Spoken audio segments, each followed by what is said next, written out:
అస్మద్గురుభ్యో నమ. భాగవతంలోని నారాయణ కవచ మంత్రము. విశ్వరూపుడు దేవేంద్రునికి ఉపదేశించిన సందర్భం.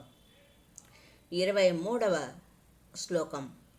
చక్రం యుగాంతా నలతేగ్మనేమి భ్రమత్సమంతాద్ భగవత్ ప్రయుక్తం దం దగ్ధదం యద్యరి సైన్యమాసుక క్షయం దం దగ్ధ్యరి సైన్యమాసు కక్షం యథా వాతసకో హుతాసః.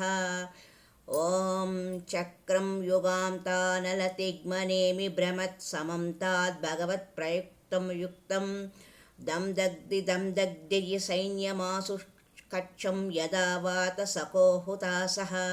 ఓ సుదర్శన చక్రమా, ప్రళయకాలంలో పదునైన అంచుల చివర జ్వాలలతో అతి తీవ్రముగా అన్ని దిశలకు తిరుగుతూ భగవంతుని ప్రేరణచే సమస్త దిశలకు తిరిగే శక్తి కలిగిన నీవు గాలి సహాయం చేత అగ్ని ఎండుగడ్డితో నిండిన అడవులను భస్మం చేసినట్లు నా శత్రు సైన్యాలను దగ్ధం చేయుదువుగాక అని ప్రార్థించారు.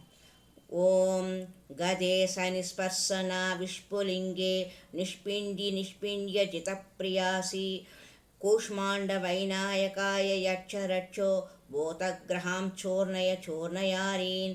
ఓం గదే సనిస్పర్శన విష్పులింగే నిష్పిండ్య జితప్రియాసి కూష్మాండవైనాయకాయ యక్షరక్షో భూతగ్రహాం చోర్ణయారీన్.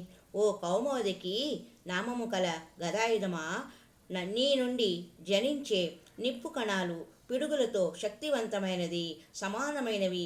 నీవు భగవంతునికి ప్రేమైన దానవు.